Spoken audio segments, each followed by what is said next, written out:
Hi, I'm Eden, 32 years old, sitting at my parents' polished table. I grip my water glass tighter, knuckles whitening in the chandelier light. Marissa leans back, smiling like this is casual. So next week I'll be moving into your place. My father beams, popping champagne I never knew we owned. Crystal flutes clink, china gleams. The table set like it's Christmas. But this isn't celebration. It's an ambush. 3 days ago I found boxes labeled Marissa's winter clothes. When I asked, she brushed it off. Now the truth sits at the head of the table, sipping champagne.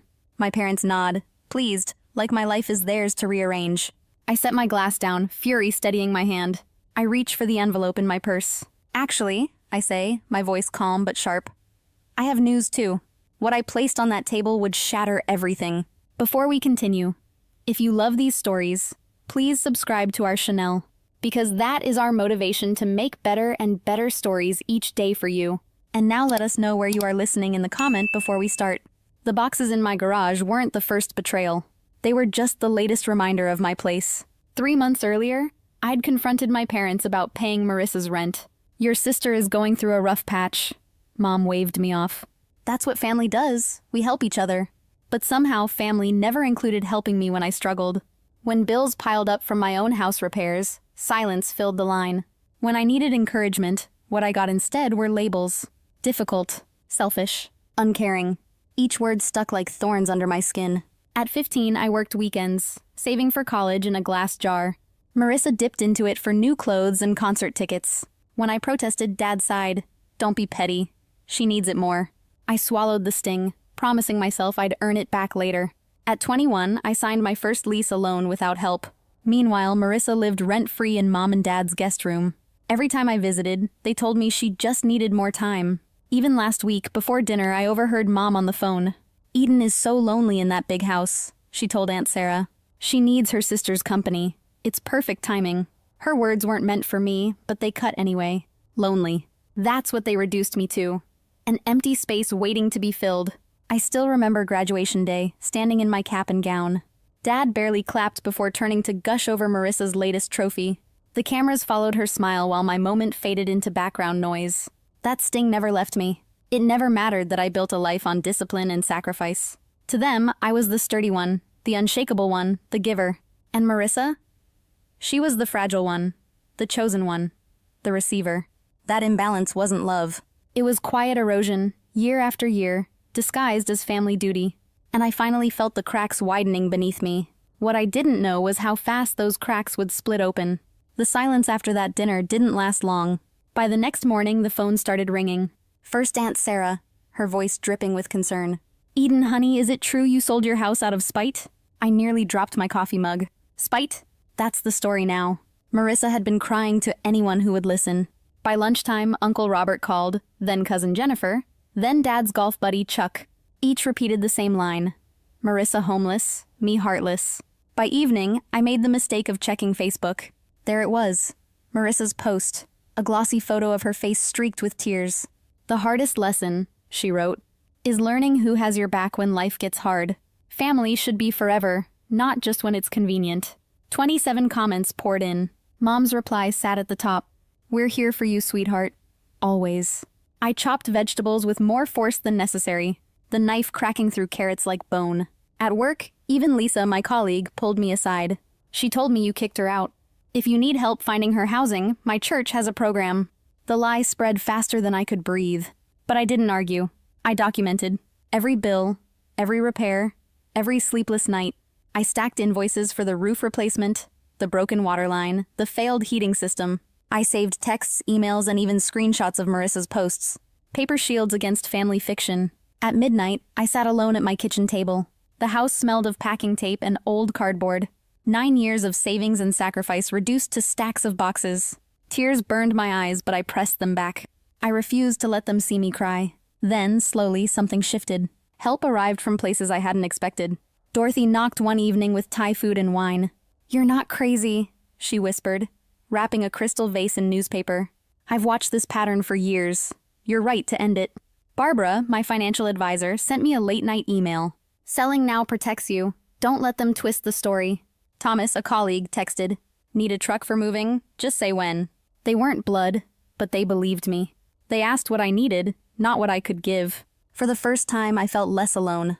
Not free, not yet, but steadier. Because this time, I wasn't walking into the storm empty-handed. And then came the family meeting I'll never forget. Tuesday evening arrived like a storm I couldn't avoid. 7 o'clock sharp, the doorbell rang. When I opened it, they stood there like an army. My parents, Marissa, Aunt Sarah, Uncle William, Cousin Jennifer. A firing squad dressed as family. I led them to the dining table. The same table where Marissa had once announced her move. This time I stood at the head. A manila folder rested in my hands. No shaking now, no hiding. Before anyone speaks, I said, "You need to see something." I spread out the papers. Roof replacement, 11,200. Waterline repair, 8,200. Heating system replacement, 5,000. Each invoice slid into the center like evidence at a trial. My parents' smiles faltered. Aunt Sarah adjusted her glasses. Uncle William leaned closer, frowning at the totals. For once, Marissa was silent. I held their eyes, steady in a way I'd never managed before. My emergency fund is gone. My advisor told me selling was safer than drowning later. This isn't spite. This is survival. Marissa shoved her chair back, voice sharp. You've always been good with numbers. This is creative accounting. You're just trying to escape family duty. Her words cracked the air like a whip. But something shifted. Uncle William turned to her instead of me. Marissa, what's your current job situation? Last I heard, you were between positions. Marissa stammered. I'm exploring opportunities.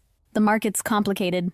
It sounded flimsy even to her. Mom jumped in, desperate. Family duty exists regardless of finances. Eden's house always had extra space. But Aunt Sarah surprised me.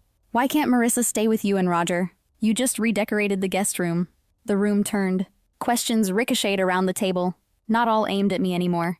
Dorothy, sitting quietly near the window, spoke up. I've known this family 20 years. I've watched Eden work alone. I've watched Marissa get bailed out again and again. Barbara added, crisp and calm. Enabling isn't love. It harms both giver and receiver. Dependency isn't care. It's a cage. For the first time, the mythology cracked. The script faltered. And in that pause, I felt something strange. Not victory, but possibility. I scanned their faces in the silence. Dad's jaw tightened, the same jaw I'd once searched for approval. Mom twisted her wedding ring, eyes flicking between me and Marissa, as if she could will the room back into balance. Jennifer, my cousin, stared down at her lap, clearly realizing this wasn't the one-sided story she'd been told. For once, the spotlight shifted off me, and I watched them squirm beneath its weight. But my parents weren't ready to let go of control. The knock came again 3 nights later. This time, only my parents and Marissa stood on the porch. No extended family, no witnesses, just the core of the storm. They filed into my half-packed living room, settling themselves on the couch like honored guests. I remained standing, arms folded, the power shift obvious in the silence. Eden, Mom began, her voice carrying that brittle cheerfulness she used when things were breaking. We've been talking. We think we've found a compromise. Dad nodded quickly, eyes flicking to Marissa. Instead of her moving in with you, maybe you could help her get her own place. A little loan, just to get her started. With your success, it would hardly affect you. Marissa clasped her hands together, theatrical gratitude written across her face. Some people just have bad luck, you know. You've always been the lucky one. The implication hung heavy. I owed her because I'd managed to survive. I walked to the dining table, picked up a crisp letter from my lender, and laid it in front of them. This is my pre-approval for a townhouse downtown. 40% less than my current mortgage. Selling this house isn't about spite. It's about survival and rebuilding my savings. Dad scanned the numbers, lips pressed tight. Mom tried again, her voice softening. Family has always stuck together. If you can't help your sister, you're cutting yourself off from us. I didn't flinch. Instead, I pulled a business card from my pocket, setting it on the table in front of Marissa. Our marketing department has an entry-level position. The salary would cover a 1-bedroom. I already spoke to HR. They'll interview you if you want it. Her mouth opened, then closed. For once, no sharp comeback came. But I wasn't finished.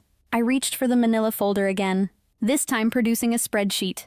I slid it across the coffee table. Every rent check, every car payment, every bailout you've given Marissa the past 5 years. The total is circled at the bottom. Mom gasped when she saw the number. Dad looked away, jaw tightening again. This isn't love, I said quietly. It's dependence, and it's hurting all of us. Silence settled, thicker than any argument. For the first time, no one accused me of cruelty. No one called me selfish. They only stared at the proof laid bare. And in that silence, I realized the control they held was finally broken. 3 weeks later, I closed the door on my old house. 9 years of memories packed into cardboard, and 1 month of rent back behind me. The keys rested heavy in my palm. But this time the weight felt like freedom. My new townhouse wasn't grand, but sunlight poured through wide windows, catching on hardwood floors that smelled of new beginnings. The mortgage bill glowed green in my budgeting app, 30% less than before. For the first time in years, I breathed without panic tightening my chest. On the kitchen island sat my newest purchase, a professional-grade camera. Tomorrow, my first photography class. A chance not just to survive, but to create. Sunday dinner at my parents' looked different too. Dad asked about my course without comparing me to Marissa. Mom listened, really listened, instead of turning every question into a lecture. And Marissa? She slid a business card across the table. Her first as a marketing coordinator, not charity. Her own. Later, I hosted my own gathering in the townhouse. Dorothy raised her glass. Barbara smiled. Thomas leaned back with pride. To homes that shelter us, Dorothy toasted. And boundaries that protect us. The words filled my chest with something steadier than joy. It was peace. I looked at the framed photo on my shelf. Me at 23, clutching the first house keys. Beside it, a new photo. Me holding the townhouse keys with a different smile. Not naive pride, but earned resilience. 2 beginnings. 2 women. I've learned that helping family doesn't mean erasing yourself. Boundaries are not betrayal. Sometimes they're the only way love can survive. If you've ever chosen yourself over family expectations, share your story below. And if this story touched your heart, please give it a like. And share it with someone who needs to hear this today. Don't forget to subscribe for more true family betrayal stories that remind us we are stronger than we think.